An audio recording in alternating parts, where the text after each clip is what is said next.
Cookery சேனலை பார்த்து யார் வேணாலும் சமையல் பண்ணலாம். ஆனா சுவையான சமையல் பண்றது எப்படி?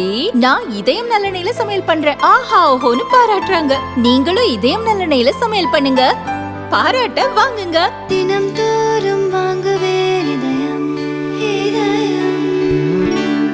சாணக்யா இன்டர்நேஷனல் அகாடமி உங்களுக்குள் இருக்கும் தலைவரை வெளிக்கொண்டு வரும் பியூர் பாலிடிக்ஸ் பயிற்சி பட்டறை. நேரடி மற்றும் இணைய வழி. கான்டாக்ட் 7338824242. தலைவர்களும் தமிழ்நாட்டில் இருக்கிற அனைத்து கட்சியினுடைய தலைவர்களும் மருத்துவர் ஐயா அவர்களை உடல் நலத்தை அக்கறையோடு நேரிலும் தொலைபேசி வாயிலாகவும் தொடர்பு கொண்டு நலம் விசாரித்தார்கள்.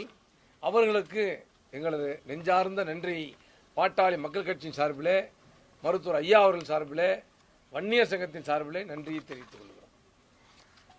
இப்போ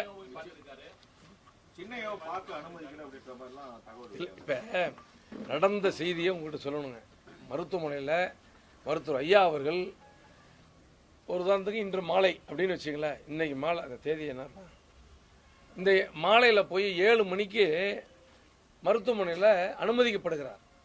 அனுமதிக்கும் பொழுது எங்களுடைய அக்கா ஸ்ரீகாந்தி அவர்கள் மட்டும்தான் கூட இருக்கிறாங்க.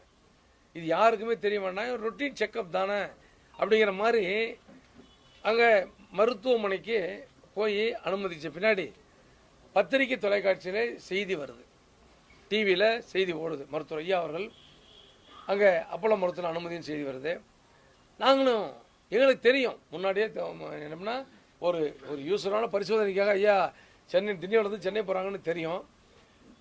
அந்த அடிப்படையில் தான் போயிட்டுருக்காங்கன்னு நினச்சேன். என்ன அந்த மாதிரி அட்மிஷன் ஆகிட்டோம். இல்லைப்பா ஒன்றும் இல்லை, எது டிவியில் யார் கொடுத்தாங்கண்ணா ஐயா தெரியலைங்க, பத்திரிகை தொலைக்காட்சி வந்து கேட்குறாங்க, பத்திரிகை நண்பர்கள் கேட்குறாங்கன்னு சொன்னோன்னே அப்படியா அவர்களுக்கு சொல்லிவிடு, நீ ஒரு செய்தியை இது செய்தி தொடர்பானதுனால செய்தியை கொடுத்துரு.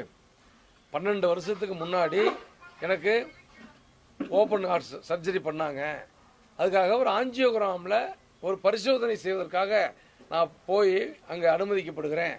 கையில் ஆஞ்சியோ பண்ணிட்டாங்கன்னா இன்று அடுத்த நாள் காலையில் இரவே வந்துடுவேன், அப்படி இல்லைன்னா ஒரு நாள் தங்குறமா இருக்கும், இதை விரிவாக கொடுத்துருப்பான்னு சொன்னாங்க. அதை தான் நாங்களும் பத்திரிகையாளர்கிட்ட உங்களுக்கு சொன்னோம். அந்த செய்தி நீங்கள் வெளியிட்டீங்க. அப்புறமேலும் அடுத்த நாள் மருத்துவர் சின்னையா அவர்கள் அண்ணன் அன்புமணி அவர்கள் அங்கே போகிறாரு.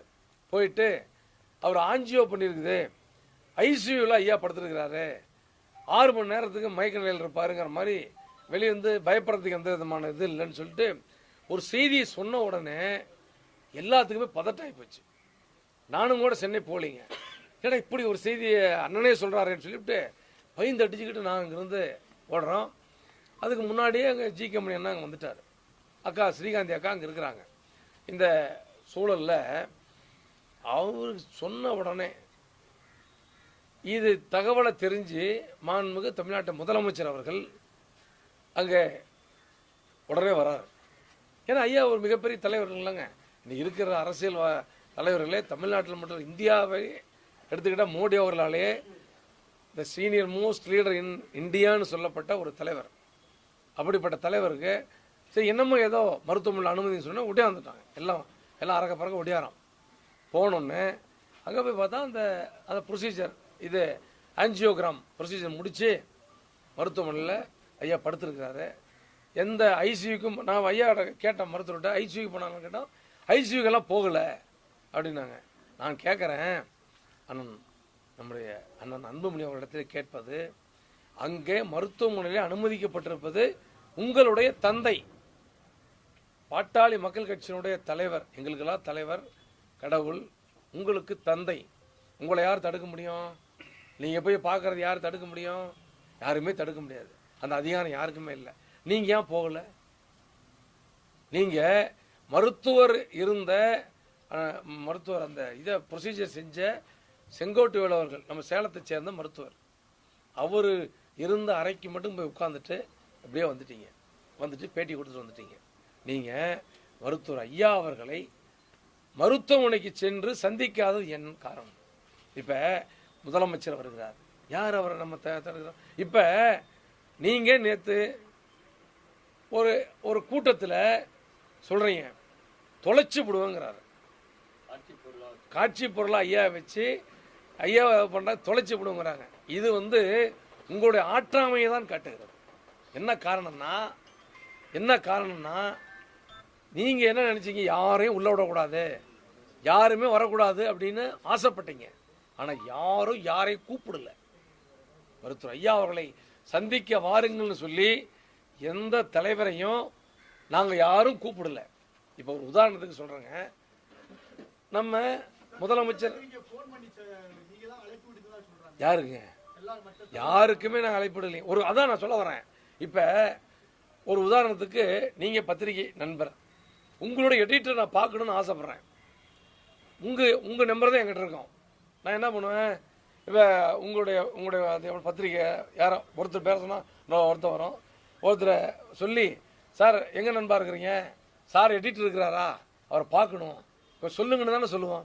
அந்த அடிப்படையில் வருகிற தலைவர்கள் நாங்கள் 2 பேரும் அங்கே இருக்கிறோன்னு தெரிஞ்சுக்கிட்டு எங்களுக்கு ஃபோன் பண்ணுறாங்க. ஏன்பா எங்கே அங்கேயே இருக்கீங்க, ஐயா கூட தான் இருப்பீங்களாட்டுறது, இப்போ நான் ஐயா பார்க்க தான் வந்துட்டுருக்குறோம், வந்தால் பார்க்க முடியுமான்னு கேட்குறாங்க. ஆனால் வந்தால் பார்க்கலான்னு சொல்கிறோம். இது நாங்கள் யாருக்கும் தொலைபேசி தொடர்பு இல்லை, அவங்க சொல்கிறாங்க, அவங்க கேட்பதற்கு நாங்கள் பதில் சொல்லுறோம். இதை தவிர நான் வேறு எதுவும் சொல்லலை. இதை தொலைச்சி விடுங்க. என்னங்க முதலமைச்சர் வந்தார், முதலமைச்சர் தொலைச்சிட முடியுமா? எதிர்கட்சி தலைவர் வந்தார், அவரை தொலைச்சிட முடியுமா? பிஜேபி கட்சியினுடைய தலைவர் வராரு, நம்முடைய காங்கிரஸ் பேரியக்கத்தினுடைய தலைவர் வராரு, அவரை போய் தொலைக்க முடியுமா? அண்ணா அன்புமணி அவரை போய் தொலைக்கிறேன்னு சொல்கிறது எந்த இடத்துல நியாயம்? ஒரு மனிதரை இப்படி கொச்சைப்படுத்தலாங்களா? இதுலயும் அன்புமணி அரசியல் செய்யறாரு. ஆமாம் சார். இப்போ மருத்துவர் ஐயா கிட்ட கட்சியை பிடுங்க பார்த்தாருங்க, கட்சியை பிடுங்க முடியல. பாட்டாளி மக்கள் கட்சி என்பது மருத்துவர் ஐயா அவர்கள் பின்னாலே தான் இருக்குது. தமிழ்நாட்டு மக்களும் பாட்டாளி மக்கள் கட்சியை சேர்ந்தவர்களும் மருத்துவர் ஐயா அவர்களை தான் இந்த கட்சியினுடைய தலைவராகவும் கட்சியினுடைய நிறுவனராகவும் ஏற்றுக்கொள்கிறார்கள். முழுக்க கட்சி அவர் கையில் தான் இருக்குது. இப்படி எல்லா தலைவர்களும் மருத்துவமனைக்கு ஓடோடி பார்த்தது அவரால் தாங்க முடியல அப்படின்னு தான் நாங்கள் நினைக்கிறோம்.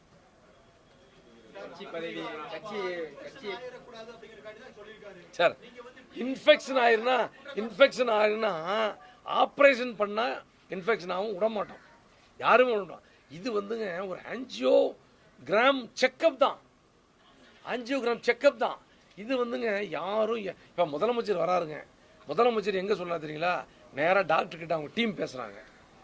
டாக்டரையா பார்க்க முடியுமான்னு கேட்குறாங்க. பார்க்க முடியுங்க, மயக்கம் தெளிஞ்சிச்சான்னு கேட்குறாங்க. அவர் மயக்க நிலைக்கே போலியேங்கிறாங்க. வராரு, மதியானம் பார்க்குறாரு. நாங்கள்லாம் வர்றதுக்கு முன்னாடியே அவரை போய் யார் கூப்பிட முடியும்?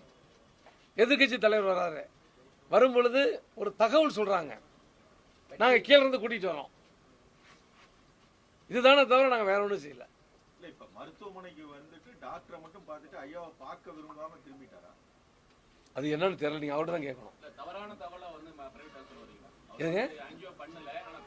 இல்ல ஆஞ்சியோகிராம் பண்ணது உண்மை, ஐசியூல இல்ல ஐயா, ஐசியூ இல்ல, ப்ரீ ஐசியூ தான். ப்ரீ ஐசியூ எப்படின்னா அந்த இல்ல உள்ள இது மாதிரி விட்டுட்டு பரிசோதனை முடிச்சுட்டு வலி ரொம்ப அதிகமாக இருக்குமில்லங்க, அதனால ஒரு அப்சர்வேஷன்ல இருப்பாங்க.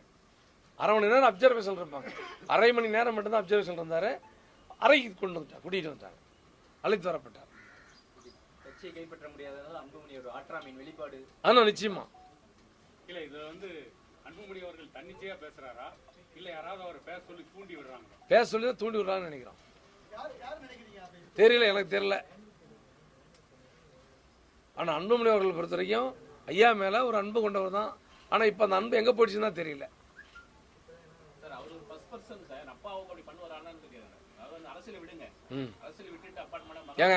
ஏங்க மகனுங்கிறீங்க நீங்க.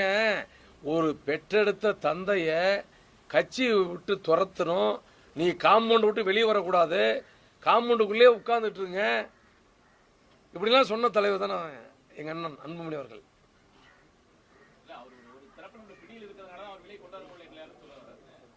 யார் எந்த பிடி? ஏங்க டாக்டர் ஐயா அவர்களை பொறுத்த வரைக்கும் கட்டுப்படுத்தக்கூடிய சக்தி இதுவரையில யாருமே இல்லை. அவர் ஒரு சுயம்பு, மருத்துவர் ஐயா அவர் ஒரு சுயம்பு. அவரை கட்டுப்படுத்தக்கூடிய சக்தி இதுவரைக்கும் யாரும். சரி எங்க நான் கேட்குறேங்க, ஐயா நாங்கள் கேட்குறோம், ஐயா அந்த மாதிரிங்க எல்லா தலைவர்களும் வர்றங்கிற மாதிரி கேட்குறாங்க, என்ன ஐயா பண்ணலான்னு சொல்லிட்டு கேட்குறோம். ஏன்பா அவங்க நம்மளை பார்க்கணுன்னு ஆசைப்பட்டு ஒரு அன்போடு வருகிறவர்கள் நீங்கள் தடுக்கிறீங்கன்னா நாங்கள் வேணான்னு தான் சொன்னோம். ஜிகே முன்ன போய் வேண்டான்னு சொல்லிட்டாரு. உண்மையை சொல்ல போனால் அதுதாங்க. யாருமே யாரை வந்தால் கூட வேணாம். நாங்கள் தான் போய் கேட்டோம். அக்கா எவனா காந்தி அக்கா என்ன சொன்னாங்கன்னா, நீ ஐயாட்டே போய் கேளுங்க, ஐயா வேண்டான்னு சொன்னால் நிறுத்திக்கலாம், இல்லைன்னா ஏன் வந்துட்டு போகிறாங்க அப்படின்னாங்க. ஐயாட்ட போய் கேட்கும்பொழுது ஏங்க யார் வேணாலும் வரட்டுமே, என்னை பார்க்கணுன்னு ஆசைப்படுறவங்க வரட்டுமேப்பா. டாக்டர் செங்கோல்கிட்ட கேட்டார். அவருக்கு அந்த ஆசை இல்லையா அன்புமணி? இது இல்ல அன்புமணிக்கு தந்தையை பார்க்கணுன்ற ஆசை இல்லையா? அது நீங்கள் அவர்கிட்ட தான் கேட்கணும். நீங்க எவ்வளவு பேர் சார், ஆசைப்பட்டு வராங்க. தமிழ்நாட்டில் இருந்த ஒட்டுமொத்த அரசியல் தலைவர்களும், ஆளுங்கட்சி எதிர்கட்சி, மத்திய கட்சி மாநில கட்சி, சின்ன கட்சி பெரிய கட்சி, நான் அந்த பட்டியை படித்தேன், அனைவரும் வந்தாங்க. அனைத்து தலைவர்களும் வந்தாங்க. நான் சொல்ல விரும்பல, அனைத்து தலைவர்களும் வந்து மருத்துவர் ஐயா அவர்களை கனிவோடு பாசத்தோடு நல விசாரிச்சுட்டு போனாங்க. அப்படி என்ன அதை காட்டு என்ன அர்த்தம்? நீ தமிழ்நாட்டில் மிகப்பெரிய ஒரு ஆளுமை மிக்க ஒரு சக்தி மருத்துவர் ஐயா அவர்கள் தான் என்பது இன்றைக்கு உறுதி செய்யப்பட்டிருக்கு. மகனுக்கு அந்த பாசம் இல்லைன்ட்டீங்க. அது நீங்க என்னன்னு போட்டுங்க, நான் சொல்ல வரல. அவருக்கு ஆபத்து ஏற்பட்டா உடனடியாக தான் அவங்க வந்து பொறுப்பு, அவங்க சும்மா விட மாட்டோம் சொல்லியிருக்காரு. எப்படி அவர் பேசுறாரு. ஏங்க மகனா, ஏங்க நான் கேட்குறேன், மகனாக இருந்து நீங்கள் என்ன செஞ்சிருக்கணும்? கூட இருந்து வாசப்படியில் உட்கார்ந்து இருந்து வர்றவங்க ஒருத்தரையும் பார்த்து அந்த கடமை செஞ்சிருக்கணுமா செஞ்சிடக்கூடாதா? நான் கேட்குறேன். கடமையிலிருந்து விலகிட்டாருன்றீங்க. சார், அவரே ஒரு கூட்டத்தை சுத்தி இருக்கும்போது அவரை எப்படி சார் போக முடியாது? கூட்டம் தான் தடுக்குதுன்னு சொல்றாங்க. ஏங்க இப்போ அவரே என்ன சொல்றாரு? யார் வேணாலும் கதவை தட்டிட்டு கதவை தட்டாமல் உள்ள திறந்துக்கிட்டு உள்ளே போகிறாங்கன்னு சொல்கிறாருல்ல, ஏன் இவரும் அப்படி வர வேண்டியதானே? அவர் அனுமதி கொடுத்துருக்காரு. யாருங்க? ஏங்க நான் கேட்கறது, ஏங்க ஏங்க கூட இருக்கிறவங்க யாருங்க அனுமதி? கூட யாருங்க? அவங்க சொந்த அக்கா இருக்கிறாங்க, இவருடைய அக்கா மகன்கள் இருக்கிறார்கள். நாங்களாம் வெளியே தான் இருக்கிறோம். எங்க நான் கூட மூணாவது மனிதன் கூட. யாரு தடுக்க முடியும்? தடுக்க முடியுமா? அவர் தடுக்கக்கூடிய சக்தி யாரு? அப்ப அவரு பார்க்க விரும்பல. வந்து நானும் வந்து அப்பாவை பார்க்க வந்தேன்னு அரசியல் செஞ்சுட்டு போயிட்டாரு. அவருக்கு மாற்ற முடியாது. பாட்டாளி மக்கள் கட்சியினுடைய தலைவர் பொறுப்பில் இருந்தும் கட்சியினுடைய அடிப்படை உறுப்பினர் பொறுப்பில் இருந்தும் அவர் நீக்கப்பட்டிருக்கிறார். புரியுதுங்களா? 28/5/2025 அவருடைய பதவிக்காலம் முடிந்தது. அதற்கு பிறகு 1.5 மாதம் கழித்து அவரை ஒரு கூட்டத்தை கூட்டி பதவியை எக்ஸ்டெண்ட் பண்ண மாதிரி சொல்லியிருக்காங்க. 28ஆம் தேதி என்னைக்கு அவருக்கு பதவி முடிந்ததோ அடுத்த 29ஆம் தேதி பாட்டாளி மக்கள் கட்சி நிர்வாக குழு மருத்துவர் ஐயா அவர்களை தலைவராக நியமித்து விட்டது. இப்ப தேர்தல் கமிஷனிலிருந்து வந்த கடிதம் கூட பாட்டாளி தலைவர் அன்புமணி ராமதாஸ்லாம் வரல, தலைவர் பாட்டாளி மகிழ்ச்சி வந்திருக்கு. அந்த மாம்பழம் சின்னம் மருத்துவர் ஐயா அவர்களுக்கு தான். தலைவராக இருப்பவர் ஆமாம் அட்ரஸை மாற்றிருக்காங்க. அவங்க சூழ்ச்சி செய்ய அட்ரஸை மாற்றிருக்கிறாங்க. அதை நாங்கள் அதை மாற்றி கொடுத்துட்டோம். அவர் வீட்டுக்கு மாற்றிருக்காங்க. அலுவலகம் இருக்கிறது சேலம் மாவட்டம் தான். நாங்கள் தான் வாங்கி கொடுத்தோம். 63 நாட்டுமுத்து நாய்க்கு வன்னிய தேனாம்பட்டியில் அன்றைக்கே 18 லட்சம் ரூபாய்க்கு அந்த ஒரு இடத்த சேலம் மாவட்ட பாட்டாளி மக்களை சேர்ந்தவர்கள் வாங்கி கொடுத்தாங்க. ஆனால் சின்னப்பன் அவர்கள் தலைவராக இருக்கும்பொழுது, மாவட்ட தலைவராக இருக்கும்பொழுது அவர் தலைமையில் ஒரு கூட்டம் கூட்டி, ஆமாம் மருத்துவர் ஐயா அவர்கள் தலைமையில் இருக்கிற பாட்டாளி மக்கள் கட்சி வன்னிய சங்கத்தை சொந்தமானதுன்னு டாக்குமெண்ட் பத்திரப்பதிவு பண்ணி கொடுத்துருக்கோம். அதுதான் அலுவலகம். எல்லாம் சரி, ஆனா தேர்தல் ஆணையம் அன்புமணியை தான் ஆதரிக்குது. எப்படி ஆதரிக்குது சொல்லுங்க? இது வரலாம் ஏங்க கடிதத்தில் எங்கேயும் குறிப்பிடலீங்களே, எங்கேயும் குறிப்பிடுங்க தலைவர் பாட்டாளி மகிழ்ச்சி. அந்த தலைவர் யாரு? மருத்துவர் ஐயா.